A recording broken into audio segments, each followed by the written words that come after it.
Some hail him as one of the game's greatest hitters. Others prefer to remember him as one of the game's biggest cheaters. Whatever your opinion of Alex Rodriguez, the man who ranks 4th on Major League Baseball's all-time home run list created quite a buzz when he came to Reading in 2013 on a rehab assignment with the Trenton Thunder. A-Rod's suspension from baseball, the steroid allegations, they were a national story, and being that he was a Yankee, it made it a huge national story. And all of a sudden we had that dropped in our laps that here during his rehab he was going to end up in Reading, which is incredible, one, for the magnitude of the player he is. He's probably one of the greatest players, along with Pedro Martinez, Mike Schmidt, ever to play in the stadium. And the fact that teams don't send their rehabbing guys on the road very often. That's rare. They like to keep them in their own home parks. And here you got a guy that's arguably one of the best players ever to play the game, but he had a little bit of things that were tainted, you know, with the drug suspension and things, and him trying to come back. And it was, you know, you had two different spectrums of people here. You had people that wanted to watch Alex Rodriguez fail, and you had a bunch of people that wanted to succeed. You had Yankees fans that were on both spectrums too. People were rooting for Trenton to win, but they were rooting against Alex Rodriguez. There's a lot of interesting people coming out to the ballpark. Some people because they like him, some people because they don't like him. But regardless, I think one of the biggest names in baseball here, definitely sold tickets for us, and everybody knows who he is. He's very recognizable. Both famous and infamous, Rodriguez drew reactions from both ends of the spectrum when he stepped into the batter's box. Yeah, I was paying attention to that. I was interested to see what it was, and it was mixed because you got Yankee fans pretty much all over in the Northeast and maybe throughout the country. And I think a lot of Yankee fans, I know some, that came just to see him play, and of course they cheered for him, and then everyone else booed. So it was an interesting mixed reaction, which you don't see very much at this level. There were some people who I think bought tickets simply just to come in and sort of heckle him. People not so much want to see him succeed, but just kind of wanted to come and see him, and you know, people were cheering for our pitchers. They just want to see him strike out. Although I'm sure there's some people who are looking to see some home runs as well. Those rooting for a strikeout and those hoping for a homer both got their wish, as A-Rod went 2 for 4 with a 2-run bomb in his first game at America's Classic Ballpark. Whether he succeeded or failed, his every move was documented by local, regional, and national media. Usually if you have a rehab player, you get a lot of media here. But Alex Rodriguez was a little bit different case. We attracted national media here. We had, you know, for I believe 3 days that they were here, it felt like about a week.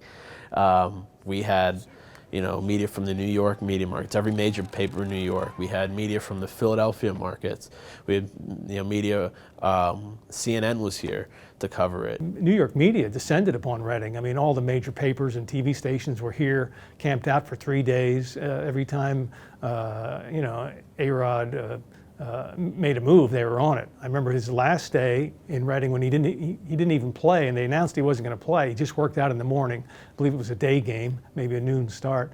So he was working out at 9 or 10 in the morning, and the New York media was there just to watch him work out and hope to grab a little interview on his way back to the clubhouse. The New York media, you know, he said he wasn't going to do any interviews, but they kind of were hovering outside the clubhouse. Well, when those guys came back up to the press box, they looked like lobsters because they're so red. None of them put sunscreen on. Matching the overwhelming size of A-Rod's media following was a horde of autograph seekers, which was kept at an arm's length by an equally impressive Baseballtown security force. It was kind of like the A-team. He saw like the 6 or 7 guys, you know, walking him up and down, and he was joking about it. But, you know, we wanted to make sure he felt comfortable here, that he wasn't going to get harassed. I went in and told him I'll be, you know, taking him around in the golf cart. So he walks out the door, and all of a sudden he looks. I told him, he said, "Is there a lot of people out there?" I said, "There is a lot of people out there."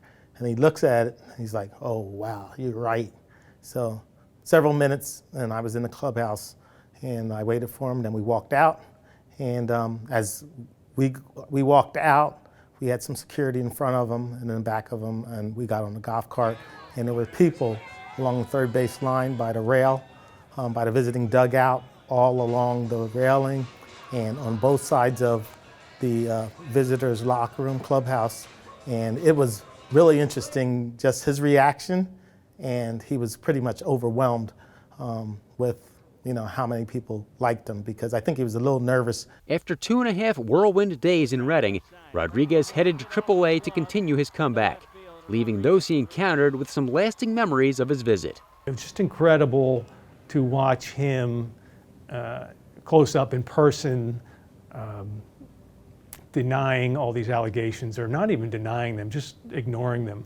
It was a pretty hot subject at the time, and he literally did not bat an eye as he continued to deny any kind of connection with steroids or wrongdoing. He handled himself professionally here. It was, you never know what you're going to get when you don't really know any of the players. Usually the Phillies guys, we have an idea. But, thanks to the New York Yankees, they sent somebody here, helped us out with corralling a lot of the media. I think he handled it well. I think, the fans handled it well. I mean, they pay their money, they get a chance to boo, but everybody was very professional about it, and it was definitely a circus. I mean, there was people all around, media and things, so it was kind of a fun time, I think, for the players, because they get a little bit more exposure to the media and what kind of is to be expected as they go up. Alex Rodriguez is Rehab in Baseballtown, one of Reading's many golden moments.